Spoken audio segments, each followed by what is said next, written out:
이번 영상에서는 다오피스 웍스의 주요 특징에 대해서 알아보겠습니다. 회사에는 여러 부서에서 다양한 업무가 존재하고 그 업무들을 수행하기 위한 각각의 업무 솔루션이 필요합니다. 웍스는 다양한 업무 솔루션을 구매하지 않고 사용자가 업무에 필요한 솔루션을 직접 만들어 사용하기 위해 만들어졌습니다. 이를 통해 회사에서는 추가의 프로그램을 구매하지 않고 웍스만으로 모든 업무를 처리할 수 있게 됩니다. 웍스는 기존의 오프라인으로 관리되고 정립되지 않은 프로세스로 처리되던 업무를 담당자가 직접 프로세스를 정의하고 데이터 공간을 만들어 이를 사용하고 함께 공유하는 협업 공간을 제공합니다. 이러한 공간을 앱이라고 부르는데 웍스는 바로 이 앱들을 만들고 관리하는 플랫폼이라고 할 수 있습니다. 다오피스는 샘플 앱을 제공하여 5분 만에 업무 공간을 만들고 바로 업무에 적용하고 사용할 수 있도록 편의 기능을 제공하고 있습니다. 그럼 한번 직접 앱 하나를 만들어 보도록 하겠습니다. 웍스 메뉴의 좌측 상단에 있는 만들기를 클릭하고 이후 나타나는 화면의 서브 메뉴에서 앱 만들기를 클릭하여 화면으로 이동합니다. 간혹 앱 만들기 서브 메뉴가 나타나지 않는 경우가 있는데 이런 경우는 앱 생성 권한이 없는 경우이므로 회사의 운영자에게 문의하여 권한을 먼저 얻어야 합니다. 앱 만들기의 첫 화면에서 다양한 샘플들을 볼 수 있고 혹시 만들고자 하는 앱과 비슷한 샘플이 없다면 가장 아래쪽에 있는 물음표 아이콘을 클릭하여 추가 샘플을 확인할 수 있습니다. 이번 시간에는 사내 IT 지원 요청 업무를 예로 들어 한번 만들어 보도록 하겠습니다. 샘플 앱들 중에서 IT 지원 요청을 클릭하여 앱 설정 화면으로 이동 후 앱 이름을 설정하고 운영자를 지정합니다. 운영자로는 앱을 만드는 사용자가 자동으로 반영되며 이외의 관리자를 추가로 지정할 수도 있습니다. 운영자는 기본 정보부터 입력하면 프로세스 설정, 접근 권한 설정 등의 작업을 할 수 있습니다. 목록에서 앱을 표시할 아이콘을 선택한 후 앱 만들기를 클릭하면 앱 생성이 완료됩니다.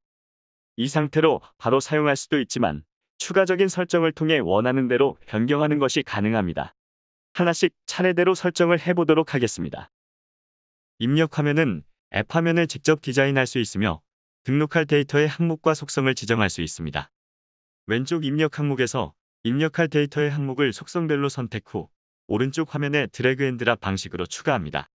입력 항목은 텍스트부터 숫자, 체크박스, 날짜, 시간까지 다양한 형태로 지정할 수 있으며 추가된 입력 항목을 클릭한 후 활성화되는 속성 창에서 각각의 속성 값을 설정할 수 있습니다. 그럼 긴급도와 비고를 추가해 보도록 하겠습니다. 긴급도는 항목 선택을 위해 단일 선택 항목을 추가하고 비고는 텍스트 항목을 추가해 보도록 하겠습니다.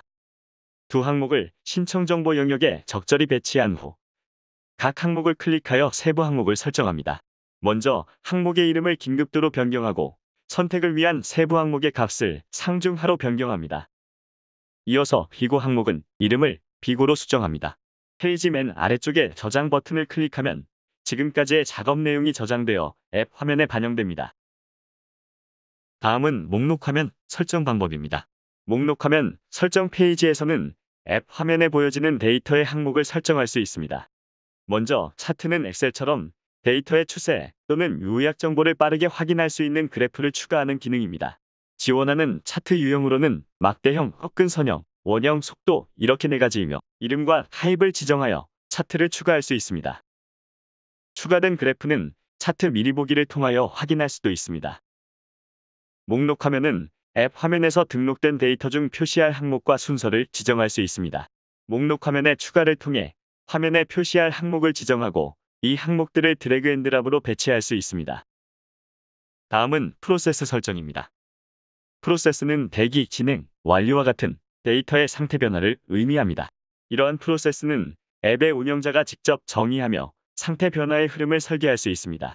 IT 지원 요청 샘플에서는 이미 대기, 진행, 완료의 상태가 정의되어 있으며 추가로 필요한 상태의 흐름을 입력할 수 있습니다. 각 상태의 흐름에는 상태를 변경할 수 있는 사용자와 알림을 받을 수 있는 대상도 설정할 수 있습니다. 앱의 성격에 따라 프로세스를 사용하지 않을 수도 있습니다. 마지막으로 접근 제어는 앱의 접근 권한과 데이터의 등록, 수정, 삭제 권한을 설정할 수 있습니다. 이제 사용자들은 해당 앱에서 등록 버튼을 클릭하여 운영자가 설계한 입력 화면을 통해 데이터를 입력하게 됩니다. 업무 담당자는 등록된 데이터를 확인하고 내용을 수정하거나 추가 내용을 입력할 수 있습니다. 이렇게 등록된 데이터는 업무 프로세스에 따라 상태를 변경할 수 있고 활동 기록을 통해 업무에 필요한 피드백이나 진행 사항을 기록하여 공유할 수 있습니다. 변경 이력에는 최초 등록부터 데이터 수정과 상태 변경, 활동 기록 등 모든 변경 사항이 기록되어 업무의 모든 흐름을 한눈에 파악할 수 있습니다. 이렇게 데이터가 쌓이게 되면 여러 개의 조회 조건을 지정하여 필요한 데이터만 열람할 수 있습니다. 단순히 텍스트 검색을 통해서 원하는 데이터만 조회할 수도 있지만 조건 추가를 이용하여 원하는 검색 조건을 설정할 수도 있습니다. 이렇게 지정한 조건은 새 필터 저장을 통해서 별도의 필터로 저장할 수 있습니다. 이렇게 필터를 저장해두면 원하는 검색 조건을 매번 지정할 필요 없이 저장된 필터를 클릭하는 것으로 쉽게 조회할 수 있습니다. 또한 기본 필터로 지정하면 다른 사용자들도 함께 해당 필터를 사용할 수 있게 됩니다. 차트는 미리 설정한 내용대로 앱에 등록된 데이터를 기초로 하여 자동으로 생성됩니다.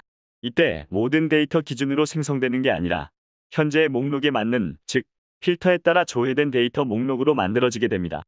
보시는 것처럼 조회 조건을 변경하면 차트가 새롭게 만들어지는 것을 볼 수 있습니다.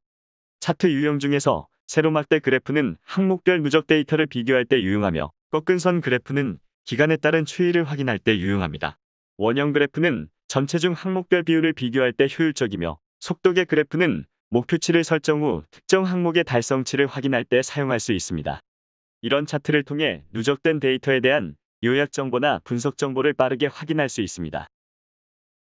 마지막으로 앱 생성 시 제공되는 샘플 외에 다른 앱이 더 필요하다면 고객 케어 라운지에서 업무별로 다양하게 준비된 앱을 추가로 확인할 수 있습니다. 지금까지 다오피스 웍스에 대해 알아보았습니다. 메뉴별 활용 사례, FAQ 상세 매뉴얼은 고객 케어 라운지에서 확인해 보세요. 감사합니다.